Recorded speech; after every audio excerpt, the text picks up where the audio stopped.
Okay, so have you ever like started learning a new language, right? You're super excited about it at first.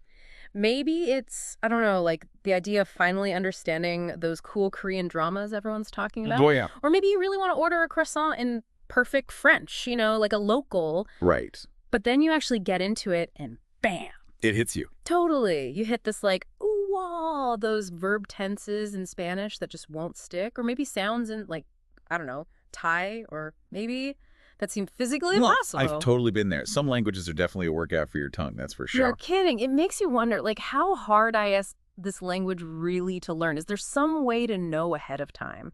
And that's exactly what we're diving into today, this whole idea of ranking languages by their difficulty using, get this, the Foreign Service Institute rankings. Ooh, now this is a source I love. Right. How cool is this? So the FSI, that's like the ultimate language training ground for U.S. diplomats. They've actually been ranking languages for like over 70 years based on how long it takes to get someone speaking fluently, like professionally. Gold. Total cheat code. So imagine, if you will, like a Mhm. ladder of languages. You've got those quick wins at the bottom, and then it's like climbing Mount Everest to reach the top. I love that image. And what I think is so useful is that they don't just randomly throw languages on this ladder. They actually look at things like how complicated is the grammar? How different is it from English? Yeah. In terms of like the words we use, how sentences are put together, even those tricky sound systems and writing systems. Okay, so let's start with the good news. Those quick Yeah. wins at the bottom of our language ladder category 1. Think fluency in, get this, as little as 23, 24 weeks. We're talking Spanish, French, Portuguese languages a lot of people start with, right? Absolutely. And for good reason, honestly. Yeah, why is that? They share a lot of similarities with English, Yeah. particularly when you look at vocabulary. Thank you, Latin. And while, yeah, their grammar has its moments, it's not a totally foreign concept for English speakers. Okay, so if you're thinking, I need a language learning win and I need it fast, those are some solid bets. But let's say you want something a little more, I don't know, unexpected, something a little more challenging. Oh, I like where this is going. That's where category 2 comes in, and it stars just one language, all on its own German. Ah, yes. German. A category all to itself and for good reason. Because it's so different from everything else. It's got its own thing going on, that's for sure, particularly when it comes to the grammar. And anyone who's ever tried to learn German knows exactly what I'm talking about. Okay, now I've heard whispers, rumors about German grammar being intense. Is it really all that hard? Those rumors are true. And you know what the main culprit is? Cases. Cases? Cases. Now, in English, we have prepositions to show how a noun functions in a sentence. To the store with my friend, that kind of thing.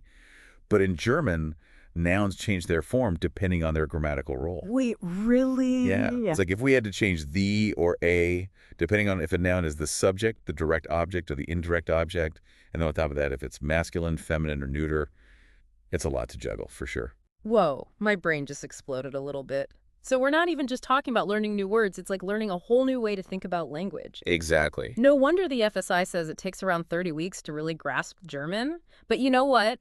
For those who like a challenge, those who want to push themselves. That's the spirit. It's a good one to tackle. But hey, maybe you're not just looking for a grammar challenge, right? Maybe you're thinking, I want to really dive into a culture that's totally different from my own. And if that's the case, well then, category 3, cultural deep dive required. Get ready. I love that. Language learning as cultural immersion. So what kind of linguistic adventures await in this category? Give us a taste. Okay, so think languages like Indonesian, Malaysian, Swahili. They often have grammatical structures that are, well, let's just say they're not exactly English-like. Hmm. Like instead of relying on word order to understand a sentence, they might use something called inflection. Changing those word endings to show their grammatical function. Right, right. It can take a minute to wrap your head around it. That makes sense, yeah. It's like you really have to shift your whole perspective on how language works. Because it's not just about the words themselves, it's about understanding how those words fit into like the broader cultural context. 100%. Imagine like trying to understand a joke in another language or really getting those little nuances of a story. Yeah. You can't do it without that cultural piece. Totally. Okay, I'm already hooked. But for our listeners who are like, bring on the challenge, I want something really different. It's category 3 time, challenge accepted. What sets these languages apart?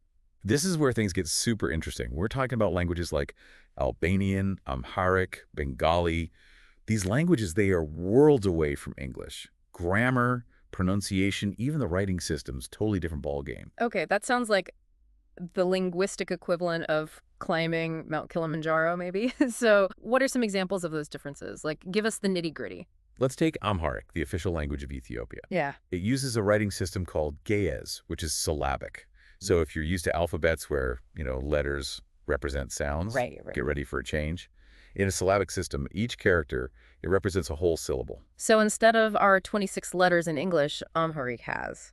Over 200 characters. Talk about a challenge. It's like learning a whole new alphabet from scratch, a whole new way of processing language. It really makes you appreciate how diverse human language truly is. But speaking of diversity, we can't forget about the languages at the very, very top, Category V, the linguistic ultramarathon. This is it, the big leagues, reserved for the most challenging languages for native English speakers. We're talking Mandarin Chinese, Arabic, Japanese, Korean. These languages, they require a serious commitment. It's like a full-on immersion into new ways of thinking, new ways of writing, even new ways of seeing the world. Okay, so let's break these titans down a little. Starting with Mandarin Chinese, spoken by, what, over 1 billion people? What makes it so challenging? Well, for starters, it's tonal. Now, in English, our tone of voice might change how we're feeling, but in Mandarin, it can actually change the meaning of the word completely. Like the syllable ma, it could mean mother, it could mean horse, it could mean scold, even hemp, all depends on the tone you use. I always wondered about that. It's wild how much meaning is packed into those tonal shifts. It's an art. Now let's hop over to Arabic, spoken by millions across the globe, each with their own dialect. But what often trips up English speakers is the script it's written right to left. Whoa, talk about a brain twister. That must feel like trying to read a mirror. And then you've got Japanese and Korean, both with those intricate writing systems, thousands of characters to learn, right? Exactly. They actually use a mix of different systems. They got Chinese characters known as Hanja in Korean, Kanji in Japanese, alongside their own phonetic scripts. It's this fascinating blend that reflects the history and cultural exchange of these regions. Wow, it really does sound like learning Japanese or Korean is like unlocking like a treasure chest of cultural insights, linguistic insights. So we've climbed Mount Everest, we've run the linguistic ultramarathon. But where does this leave our listeners who are maybe just starting their own language learning journey? Yeah, we've covered some serious linguistic ground today. We have. It's a lot to take in. It really is. So for our listeners who are just starting out, where do they even begin with all this? Such a good question. Because as cool as these rankings are, and they are cool, it's really just a starting point. Okay, I like that. It's like having a map before you go hiking. Exactly. The map's useful, Yeah. but your own pace, your own path that's up to you. So it's not about which language someone tells you is easiest or hardest. It's more about what works for you, right? Your learning style, how much time you have, all that factors in. 100%, you got it. Some people, they need that classroom setting, that structure. Right. Others, they learn better by, I don't know, watching movies, listening to music, traveling even. It's all about finding what clicks for you. And honestly, don't underestimate just how important passion is. That love for a certain culture, wanting to connect with family, maybe that's powerful. I love that it's like choosing a travel destination. That excitement, that's what makes the charm. So as we wrap up our little linguistic adventure here, any final words of wisdom for our listeners as they kind of embark on their own language learning journeys? Just imagine for a second, you're reading a book in another language, understanding every word. Or you finally get those song lyrics that used to be a mystery. Or you connect with someone from a different culture on a whole other level. That is pretty powerful, that feeling of connection, of like expanding your world. That's the magic right there. It really is. It's about pushing past those comfort zones and seeing the beauty of human connection in all its forms. Beautifully said. So as you go about your day to day, think about it. Which language calls to you? What culture are you curious about? And then take that first step. You might just surprise yourself.